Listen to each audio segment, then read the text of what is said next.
Hello students, welcome to you all on YouTube channel of Amri Senior Secondary School. Dear students, today we are going to discuss part 2 of chapter 4, The Gold Frame of Supplementary Reader of your book. Students, अभी तक हमने पढ़ा कि दत्ता नाम का एक व्यक्ति photograph को फ्रेम में मढ़ने का काम करता है। हमने दत्ता की नेचर के बारे में पढ़ा, साथ साथ उसकी दुकान की पुअर कंडीशन को भी देखा। हम पढ़ रहे थे कि एक कस्टमर अपने दादाजी की फ़ोटोग्राफ उसके पास लेकर आता है तो वह अलग अलग तरह के फ्रेम दिखाता है। जो फ्रेम कस्टमर को पसंद आया उसका प्राइस 17 रुपये है, जो कि आज के समय के 1000 रुपये के बराबर है। आइए आगे पढ़ते हैं। Let us start. The customer had expected it would be more.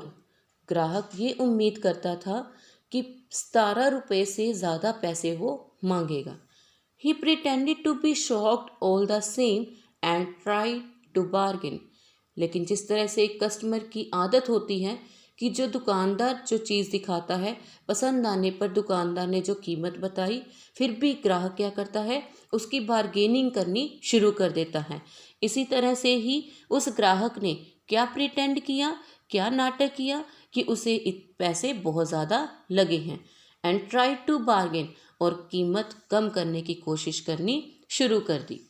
Dutta withdrew to his corner without replying and began to cut a piece of plywood. Dutta एक कोने में बिना उत्तर दिए चला गया और began to cut a piece of plywood, और एक प्लाईवुड का टुकड़े को काटना शुरू कर दिया।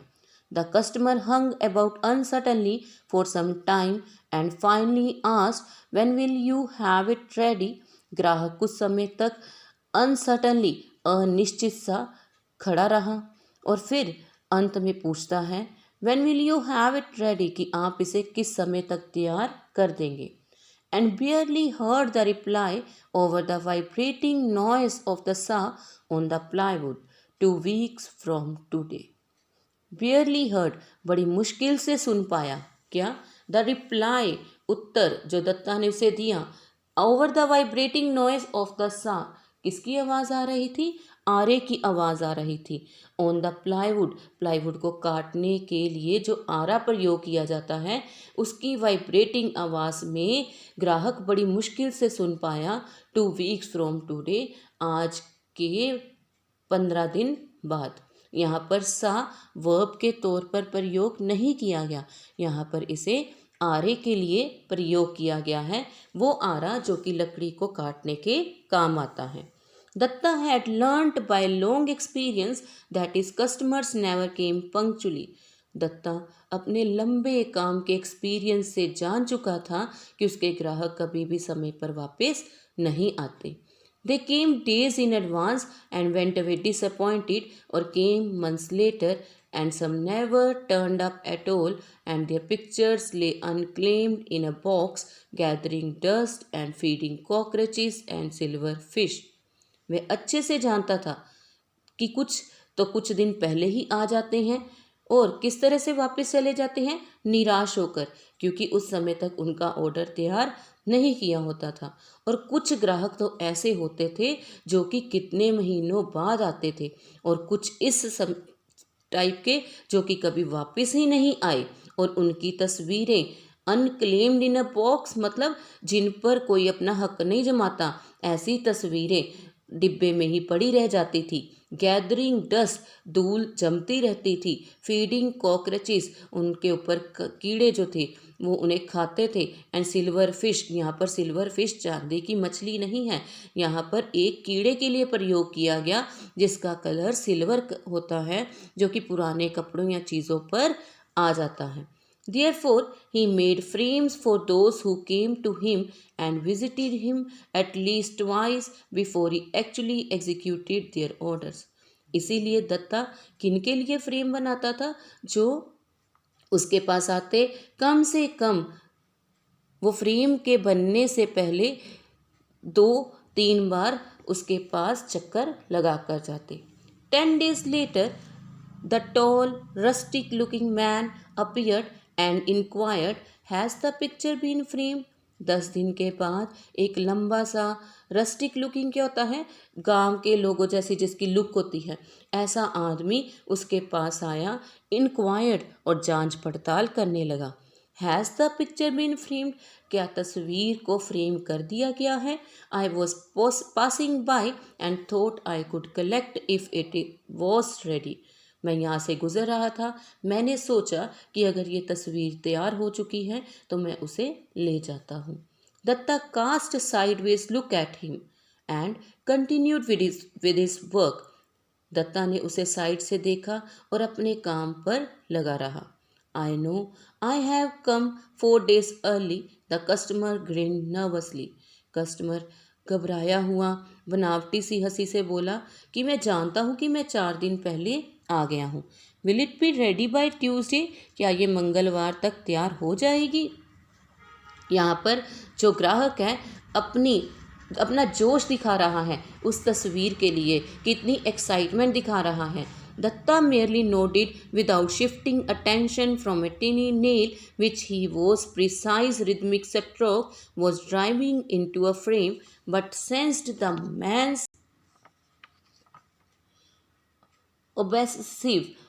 obsessive attachment to the photograph। कि ग्राहक जो दत्ता ने अपनी अटेंशन किस पर रखी है, पूरी तरह से उस तस्वीर पर जिस पर वो एक कील को गढ़ने की कोशिश कर रहा है स्टीक रिदमिक टोन में, परंतु sensed the man's obsessive attachment to the photograph. लेकिन वह उस आदमी की उस तस्वीर के साथ पागलपन की हद तक की अटैचमेंट को नोट कर सकता था, इसलिए उसने उसकी इस अटैचमेंट को नोट किया। He told himself there would be trouble if he didn't deliver the order on the promised date. और उसने अपने आप को ही कहा कि बहुत मुश्किल पैदा हो जाएगी अगर वह इस आदमी के ऑर्डर को दी हुई तारीख तक पूरा नहीं करता। Next morning he made that his first job. अगले दिन सुबह उसने इसी काम को अपना पहला काम बनाया, keeping aside all the others, और बाकी सारे के सारे काम दूसरी तरफ रख दिए। The photograph was lying on a shelf among many others. ये तस्वीर बाकी की तस्वीरों के बीच में शेल्फ पर पड़ी हुई थी। He took it and carefully kept it on a wooden plank on the floor. उसने इस तस्वीर को लिया और बड़े ही ध्यानपूर्वक लकड़ी के तख्ते के ऊपर फर्श पर रख दिया। Then he looked for the pencil stub for marking the measurements. और फिर इधर उधर क्या देखने लगा, पेंसिल का टुकड़ा, ताकि उसके साथ मेजरमेंट्स कर सके। As usual it was missing. और जिस तरह से आम तौर पर उसके साथ होता था कि जब भी वो फ्रेम बनाने लगता तो उसकी कोई ना कोई चीज़ इधर उधर गिर जाती थी, इसी तरह से उसकी पेंसिल गुम हो गई। He swept his hand all round him impatiently. उसने अपना हाथ बड़ी ही बेसब्री के साथ इधर उधर फेरा, scattering fragments of glass and would. Sides पे क्या बिखरे पड़े थे, स्कैटरिंग बिखरे हुए थे, फ्रेगमेंट्स टुकड़े कांच के और साथ में लकड़ी के बिखरे हुए टुकड़ों को इधर उधर हिलाया। False shapes that he mistook for the pencil harassed him on end and stoked his anger। अलग अलग तरह की पेंसिल की शेप की अलग अलग चीज़ें that he mistook for the pencil, जिससे कि उसे ऐसे लग रहा था कि वो पेंसिल है। Harassed him on the end, कि अंत में उसे परेशान कर दिया कि वो अलग अलग चीज़ें जो कि पेंसिल की शेप में लग रही थी उसे लग रहा था कि वो पेंसिल हैं, जब पेंसिल ना मिलने पर उसे पूरी तरह से परेशान कर दिया। एंड स्टोक्ड हिज एंगर, और उसकी गुस्से को और भी ज़्यादा बढ़ा दिया। Frustrated in all his attempts to find it, he finally stood up to shake the folds of his dhoti, an ultimate move which generally yielded results। और पूरी तरह से अपनी कोशिशों से फ्रस्ट्रेट होकर उसने खड़े होकर अपनी धोती को हिलाया। एन अल्टीमेट मूव, ये क्या था, ये वो कदम था जिससे उसे हमेशा ही जनरली यील्डेड रिजल्ट्स फ़ायदा होता था, कि उसे अपनी गुम हुई चीज़ जो थी वो अक्सर मिल जाती थी, उसे पॉजिटिव रिजल्ट मिलते थे। But he shook the fold so violently that he upset a tin containing white enamel paint, and it landed right on the sacred photograph of the old man, emptying its thick, slimy contents on it. लेकिन उसने अपनी धोती को इतनी जोर से हिलाया इसके पल्लों को that he upset a tin कि एक सफ़ेद रंग का पेंट का डिब्बा जो था वो अपनी जगह से हिल गया।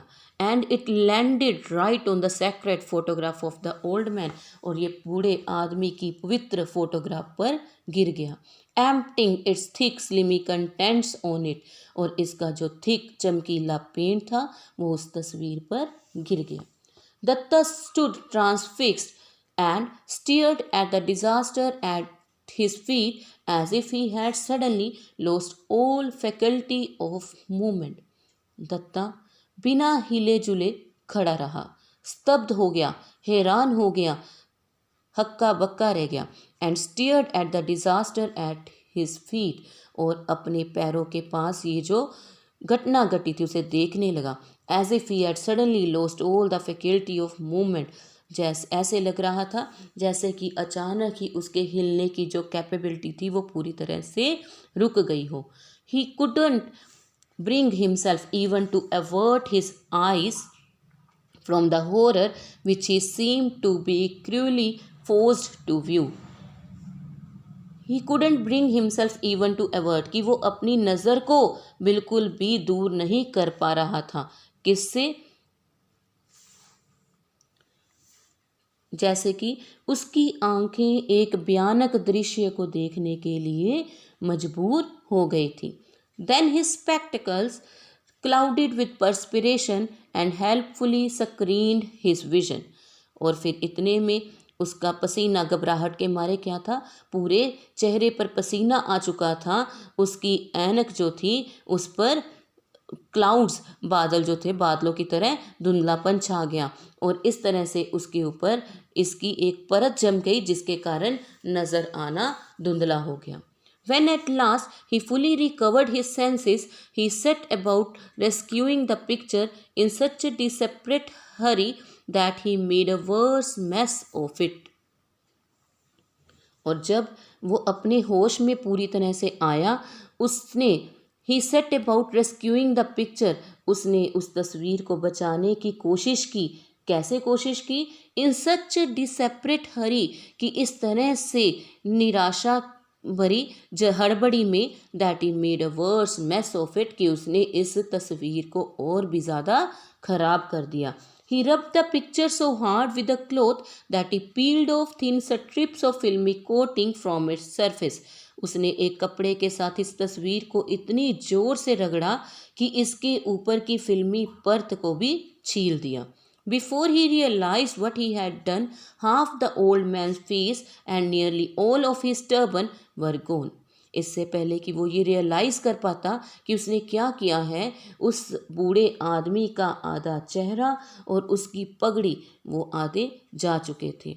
Dutta helplessly looked at the venerable elder transformed into thick black sticking to the enamel smeared on the rag in his hand. Datta ने उस आदरणीय बुजुर्ग को देखा जो कि उस पेंट के गिरने से और फिर कपड़े के रगड़ने से पूरी तरह से बिल्कुल काली हो चुकी थी। He sat with both hands clutching his head. Every nerve in his hand throbbed as if it would tear itself apart if he didn't hold it down.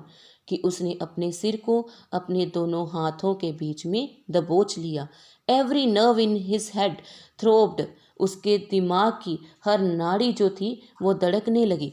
As if it would tear itself apart if he didn't hold it down, उसे ऐसे लग रहा था कि मानो उसके दिमाग की नाड़ियाँ ही फट जाएंगी अगर उसने दिमाग पर इतना ज़्यादा प्रेशर था। What answer was he going to offer to the customer who had a fanatic devotion to the photograph he had just mutilated beyond recovery? वह ये सोच रहा था कि वे उस ग्राहक को क्या जवाब देगा जिसका कि उस फोटो के लिए बेइंतहा लगाव है और जिस फोटो को उसने पूरी तरह से बिगाड़ दिया था, उसकी अब रिकवरी भी नहीं हो सकती थी। His imagination ran wild, suggesting nightmarish consequences to his own dear self and to the fragile, inflammable shop. उसकी सोच बहुत जंगली हो गई। बुरे सपने वाले नतीजे नजर आने लगे। अपने और अपनी दुकान के बारे में निराशा वाली स्थिति जो थी उसकी हो चुकी थी। He racked his brain for a long while till sheer exhaustion claimed his agitated nerves and made him accept the situation with a hopeless resignation. He racked his brain कि उसने अपने दिमाग को एक लंबे समय तक दौड़ाया, कोशिश की, while till sheer exhaustion claimed his agitation nerves, जब तक कि उसकी थकी हुई नाड़ियाँ जो थी वो पूरी तरह से शांत ना हो गई। एंड मेड हिम एक्सेप्ट, और उसे ये सोचने पर मजबूर कर दिया इस निराशा वाली स्थिति में कि उसे आत्मसमर्पण कर देना चाहिए। Meanwhile the plethora of gods, saints and images gazed down at him from the walls with a transcendental smile and seemed to offer themselves to him to pray. इस स्थिति में पर गॉड्स की, संतों की जो तस्वीरें जो कि अलौकिक मुस्कुराहट पेश कर रही थी दीवार पर लगी हुई, ऐसे लग रहा था कि जैसे वो उसे कह रही हों कि उसके आगे हाथ जोड़कर प्रार्थना करें। With fervent appeal in his heart he stared at them. उसने अपनी उत्साही प्रार्थना करनी शुरू कर दी। स्टूडेंट्स, आगे होमवर्क आ जाता है। सबसे पहले क्वेश्चन आंसर्स हैं। फर्स्ट क्वेश्चन है, how much price did Datta quote for the frame. Datta ने उस फ्रेम के लिए कितने पैसे मांगे थे। नेक्स्ट सेकंड क्वेश्चन है, what had happened to the frame. Frame को क्या हुआ था, फोटोग्राफ को क्या हुआ था। Next is, describe the two words used for physical appearance of the customer. ग्राहक की फिजिकल अपीयरेंस के लिए इस चैप्टर में कौन से दो शब्द प्रयोग किए गए हैं जो आज की रीडिंग में आए थे। Next, where did Datta keep the photograph. उसने अब इस फोटोग्राफ को सबसे पहले कहाँ पर रखा था। एक लकड़ी के तख्ते पर। इसे आपने इंग्लिश में लिखना है। नेक्स्ट फिलअप्स हैं, he sat with both hands dash his head. उसने कैसे बैठ गया था, अपने दोनों हाथों के साथ सिर को क्या किया था, क्लचिंग और folding. He dash the picture hard. उसने तस्वीर को क्या किया था, जोर से, रब्ड और क्लीन्ड। थर्ड है, ही looked for the pencil stub for marking dash measurements और लाइंस, कि उसने पेंसिल के टुकड़े को किस लिए लिया था, क्या मार्क करने के लिए। इसके बाद ट्रू एंड फॉल्स आ जाते हैं। Datta prayed to the gods to help. Datta ने देवताओं से प्रार्थना की थी कि उसकी मदद करें। सेकंड है, Datta was lazy to his work. Datta अपने काम के प्रति बहुत ही आलसी किस्म का था। नेक्स्ट वर्ड मीनिंग आ जाते हैं, फ्रस्ट्रेटेड, रैग्ड और वेनरेबल। होप सो स्टूडेंट्स, आपको आज की रीडिंग अच्छे से समझ आई होगी। Thank you students.